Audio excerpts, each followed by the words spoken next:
बिस्मिल्लाहिर्रहमानिर्रहीम। हज़रत अली ने फरमाया, औरतें आटा गूंथते वक्त ये गलती कभी ना करें, घर में पैसों का ढेरा लग जाएगा। दोस्तों, आज की हमारी ये वीडियो आप सभी के लिए बहुत ही ज़्यादा ख़ास है और ख़ास करके औरतें इस वीडियो को आगे तक ज़रूर देखिए, क्योंकि दोस्तों आज की इस वीडियो में आपको एक ऐसा ख़ास अमल बताया गया जिसको हमारी बहनें आटा गूंथते वक्त कभी गलती ना करें। जिसको हमारी बहनें आटा गूंथते वक्त करेगी तो इनके घर में कभी भी रिस्क की कमी नहीं होगी। अल्लाह ऐसी औरतों की हर दुआ कबूल फरमाएगा। और साथ में हम आपको ये भी बताने वाले हैं कि रात की बची हुई रोटी फेंकने से घर में कौन सा अजाब आता है, बची हुई रोटी को खाने से घर में कौन सी बरकत आती हैं। दोस्तों, एक मरतबा एक औरत हज़रत अली रज़ी अल्लाह ताला अन्हु के बारगाह में हाजिर हुई और दस्ते आदाब को जोड़कर गिड़गिड़ा कर अर्ज करने लगी, या हज़रत, मेरी दुआ अल्लाह की बारगाह में कबूल नहीं होते, ना ही मेरे पास इतना वक्त और ताकत है कि मैं सारी रात बैठकर अल्लाह की इबादत कर सकूं। मुझे आप कोई ऐसा आसान अमल बताइए जिसको करने से अल्लाह की बारगाह में मेरी दुआएं पूरी हो जाए, बस इतना सुनना था। हज़रत अली रज़ी अल्लाह ताला अन्हु ने फरमाया, ऐ औरत, तुम अपने घर में जो भी काम करो तो अल्लाह को याद करके पूरी सच्चाई के साथ किया करो। जब भी किसी से गुफ्तगू करो तो मोहब्बत व एहतराम से किया करो। तुम्हारा यही अमल भी एक अजीब इबादत है। और इसके साथ साथ तुम जब भी आटा गूंदने बैठो तो एक मर्तबा बिस्मिल्लाह शरीफ पढ़कर अल्लाह से ये कहो कि ऐ अल्लाह, तूने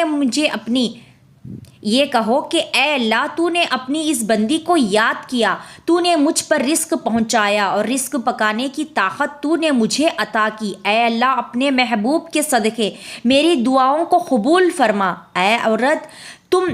ऐ औरत, याद रखना, जब अल्लाह का रिस्क इंसान अपने लिए या अपने घर वालों के लिए बनाता है तो उस वक्त अल्लाह से मांगी गई दुआ अल्लाह कभी भी रद्द नहीं करता। दोस्तों, इसके बाद इस औरत ने फिर पूछा, या हज़रत, ज़िंदगी में मुसीबत और परेशानियां आने की सबसे बड़ी वजह क्या होती है? तो ये सुनकर हज़रत अली रज़ी अल्लाह ताला अन्हु ने फिर फरमाया, ऐ औरत, याद रखना, अचानक से अजाब आने की सबसे बड़ी वजह अल्लाह के रिस्क की बदवा ही है।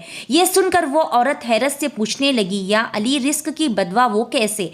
तो ये सुनकर हज़रत अली रज़ी अल्लाह ताला अन्हु ने फरमाया, ऐ औरत, जब इंसान बचे हुए खाने को ज़मीन पर फेंक देता है और उसके बाद वो अल्लाह का रिस्क ज़मीन पर पैरों तले कुचला जाता है तो उस वक्त वो रिस्क अल्लाह से फरियाद करता है, ऐ अल्लाह, तूने मुझे इंसान के लिए पैदा तो किया, लेकिन इंसान मेरी कदर से बेवाकिफ़ होकर मुझे पैरों तले कुचल रहा है। इसीलिए ऐ औरत, याद रखना, जब भी खाना खाओ तो दस्तरखान पर बची हुई रोटियां भी खा लिया करो, फिर इतना ही खाना उठाया करो जिसको तुम ख़त्म कर सको, क्योंकि मैंने अल्लाह के रसूल सल्लल्लाहु अलैहि वसल्लम से सुना है कि दस्तरखान पर गिरी हुई रोटी जब इंसान खाता है तो वो रोटी इंसान के लिए शफा बन जाती है, लेकिन अगर चलते वक्त ये ना देखा जाए कि ज़मीन पर रोटी पड़ी है और वो कुचली जा रही है तो फिर वो रोटी इसके लिए बदवा ही करती है। इसीलिए ऐ औरत, जब भी ज़मीन पर गिरी हुई रोटी देखो तो अल्लाह का नाम लेकर उस रोटी को उठा लो और फिर उस रोटी को किसी ऐसी जगह रख दो जहां पर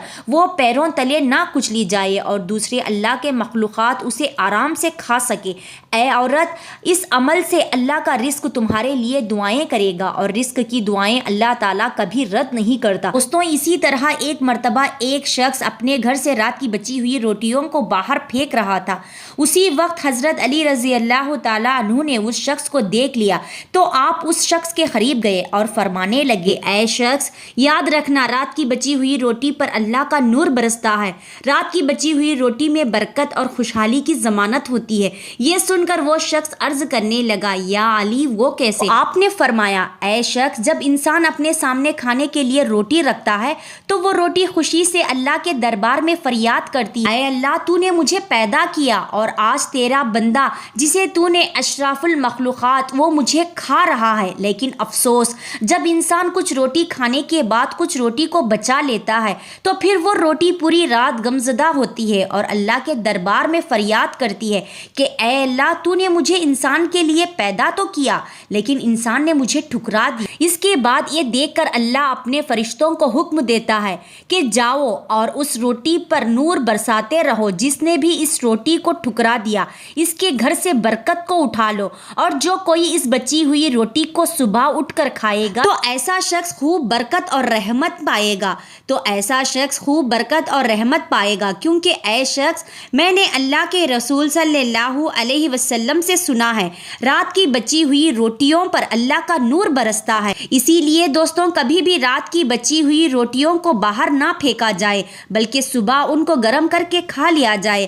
آج کے دور میں اللہ تعالیٰ کی طرف سے رزق کی اتنی فراوانی ہے، اتنی ہی اللہ تعالیٰ کی ناشکری کی جاتی ہے اور اسی طرح رزق کی ناقدری بھی ہے۔ تو حق تو یہ بنتا ہے کہ جتنی ہمارے اوپر اللہ تعالیٰ کی نعمتوں کی فراوانی اور وسعت ہے ہمیں اتنا ہی زیادہ شکر ادا کرنا چاہیے۔ شکر ادا کرنا تو دور کی بات ہے، ہم اللہ کے فرائض پورے نہیں کرتے۔ اگر ہم اپنے گھروں میں نظر دوڑائے تو جس طریقے سے ہمارے گھروں میں روٹی ضائع ہوتی ہے وہ کسی بھی مخفی نہیں ہے۔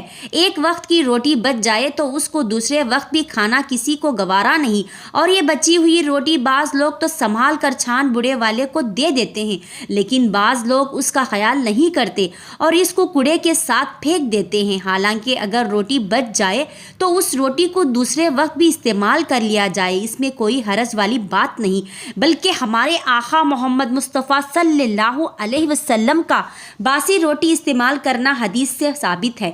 باسی روٹی کی سنت سمجھ کر استعمال کر لیا جائے، البتہ اس بات کا خیال رکھا جائے کہ روٹی خراب تو نہیں۔ حضور صلی اللہ علیہ وسلم کا باسی روٹی کھانے کے حوالے سے حضرت ام ہانی فرماتی ہیں کہ میرے پاس رسول اللہ صلی اللہ علیہ وسلم تشریف لائے اور پوچھا کیا تمہارے پاس کچھ کھانے کے لیے ہے؟ میں نے کہا البتہ باسی روٹی ہے اور سرکہ ہے۔ آپ نے فرمایا اسے لے آؤ، وہ گھر کبھی غریب نہیں ہوگا جس میں سرکہ موجود ہے۔ حضور نے باسی روٹی سرکہ کے ساتھ تناول فرمائی۔ حضرت سہل بن سعد رضی اللہ تعالیٰ عنہ کی روایت ہے کہ ان سے پوچھا گیا کہ جوئے کی روٹی نبی کریم صلی اللہ تعالیٰ علیہ وسلم کیسے پکاتے تھے؟ تو فرمایا آٹے میں پھونک مار دیا کرتے تھے تاکہ جو موٹے موٹے تنکے ہو وہ اڑ جائے اور باقی کو گوندھ لیا کرتے تھے۔ ایک روایت میں ہے کہ نبی کریم صلی اللہ تعالیٰ علیہ وسلم کے زمانے میں چھنی نہیں ہوتی تھی اور وہ اس کو پھونک لیا کرتے تھے اور پھر اس کے بعد روٹی بنا لیا کرتے تھے۔ حضرت ابو بکر صدیق اور حضرت عمر جو کی روٹی کو بنا چھنے کھایا کرتے تھے۔ آٹا چھنا ہوا نہیں ہوتا تھا۔ آج کل گیہوں کی روٹی بھی بغیر چھنے کھانا مشکل سمجھا جاتا ہے، حالانکہ بغیر چھنے آٹے کی روٹی جلدی ہضم ہوتی ہے۔ حضرت ابو ہریرہ رضی اللہ تعالیٰ عنہ سے روایت ہے کہ آپ صلی اللہ تعالیٰ علیہ وسلم اور آپ صلی اللہ علیہ وسلم کے اہل و عیال کو مسلسل 3 دن تک گیہوں کی روٹی کھانے کی نوبت نہیں آئی، یہاں تک کہ دنیا سے جانے کا وقت آ گیا۔ آقا صلی اللہ تعالیٰ علیہ وسلم کے گھر میں کبھی ایسا نہ ہوا کہ 3 دن روز کھانا ہو، فاقہ ہوتا تھا۔ بہرحال آج کل کے رواج میں آٹا چھنا ہوا آتا ہے تو ہم کم سے کم اتنا ضرور کر لیں کہ گیہوں کی روٹی تو ہم کھاتے ہیں، الحمدللہ یہ بھی کھائے، لیکن ساتھ میں جوئے کی روٹی بھی شروع کر دے تاکہ سنت کا ثواب ہمیں بھی مل جائے۔ یہ تھی آج کی ہماری معلوماتی ویڈیو اگر پسند آئے تو لائک اور شیئر ضرور کیجیے گا اور ہمارے چینل کو بھی ضرور سبسکرائب کیجیے۔ اللہ تعالی ہم سب کا حامی و ناصر ہو۔